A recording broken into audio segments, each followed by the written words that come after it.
MCProcrastinator here.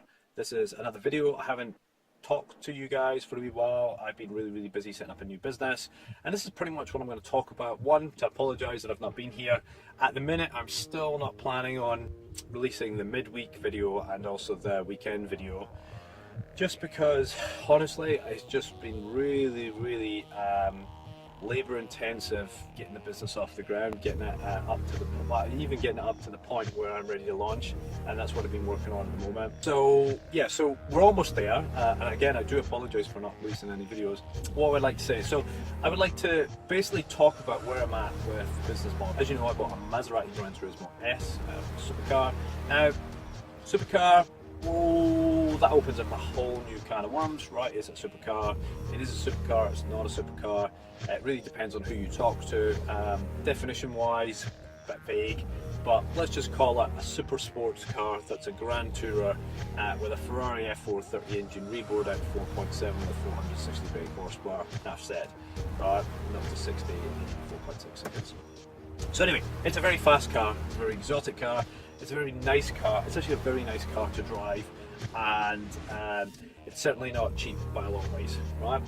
So what is the ultimate goal? The ultimate goal is to use this very nice car to offer people that maybe can't buy this car the type of experience that you could have when you own a car like this. So the supercar experience it's called, which would be like, say, a 1 hour drive on a specific route around New Zealand, and you pay so many dollars for that.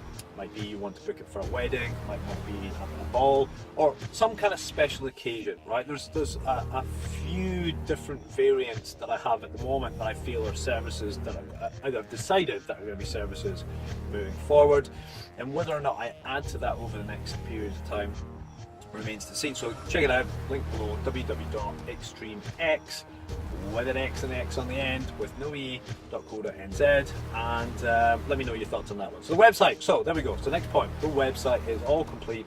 Very happy with it. It seems quite responsive. Big learning curve on designing websites. It's not my forte. It's not the thing that I do. I'm usually quite a good learner with learning new technologies, etc. And yeah, it was a steep learning curve. I designed the website for the first sort of marketing campaign to sort of support the questions that I was asking in the marketing campaign, and quite important because you get information like how much people are prepared to pay, what's the percentages versus of those people that are prepared to pay, and you got to make sure you ask really good questions to be able to really answer your questions to make sure a business is viable. And ultimately a business is never viable until it starts making money, so there's always a risk. So yep, so basically this next website had to be quite exclusive, had to have a really good feel to it, had to feel special, had to make people, help people understand what it was about. And I think I captured that. I'm pretty sure I captured that. I spent a lot of time bouncing this off of certain individuals that have skill sets that can critique this. And certainly whilst you can't appease everybody, because that's the thing, but you can never please everybody, I think for the most part I encapsulated the story I want to be able to tell, and people can understand that. But there was a lot of tweaks along the way.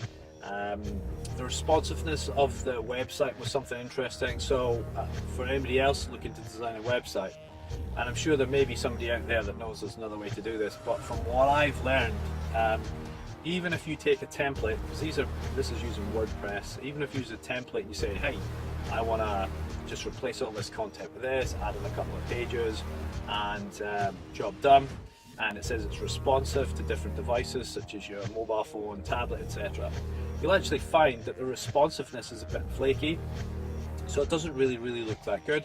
So I researched that, and responsiveness, yes, is there, but really speaking, there's only so much something can be responsive. So if you've got like a complicated element, for example, perhaps a video with some text and then some other bits of information is sitting on a page, and then you roll that out into a desktop and it looks really good, and then you put that into like a mobile phone, you maybe, even though it shrinks it, you can't see it well enough, or the text's too small to read it. So although it's responsive, it's not good enough, right? So what I read was that basically what you want to be able to do, and whilst it's certainly not ideal for the following reason, you want to be able to make an individual page. So say for example you have a home page, desktop, home page where it looks on mobile, and a home page where it looks like on tablet.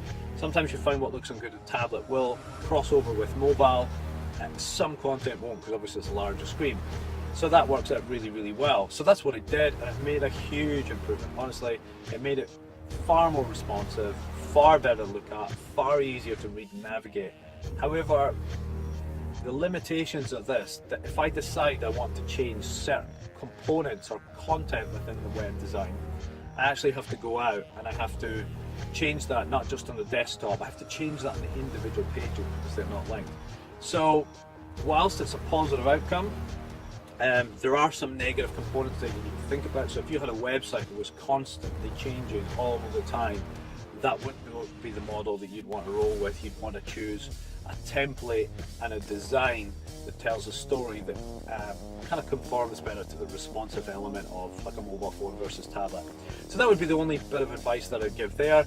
And unfortunately, like I'm not planning on changing my website, at least to a significant degree over the next, I don't know, I'm just going to say a year. All right, I have no intentions. This is the template I'm going with. I might make minor modifications, but the main crux of what's there is going to remain there.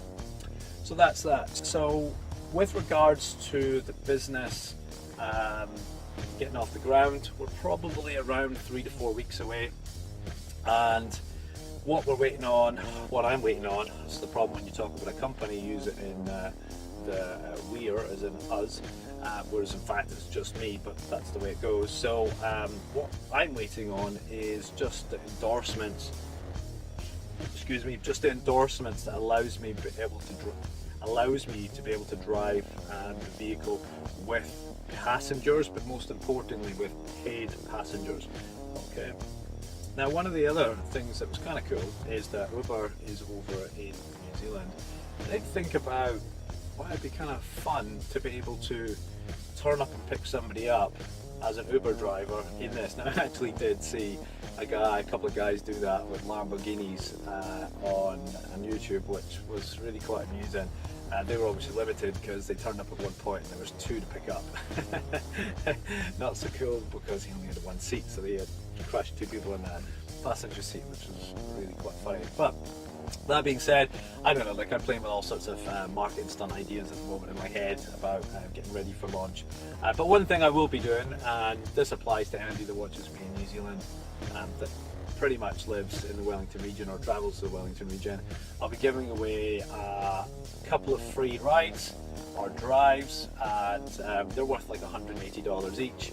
And yeah, and then we're gonna see how it goes. We're gonna hit it hard.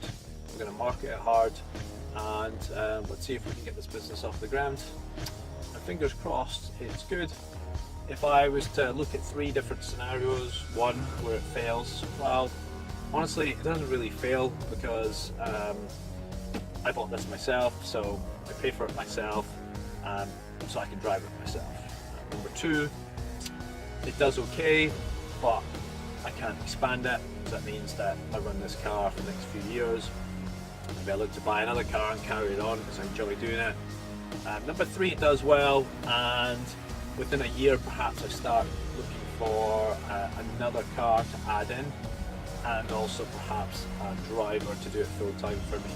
And yeah, it's too difficult, it's too early to really make decisions about that. But you have to plan for the future, you have to think about the future, and ultimately some of the decisions you make early on have to be somewhat future proof. And yeah, that's it. So look, again, I apologize for not making lots and lots of videos, but yeah, that's the thing. When you're setting something up, you really have to give it your all. So for now, let me know your thoughts and feedback. Any questions, you know where to contact me. MCProcrastinator out.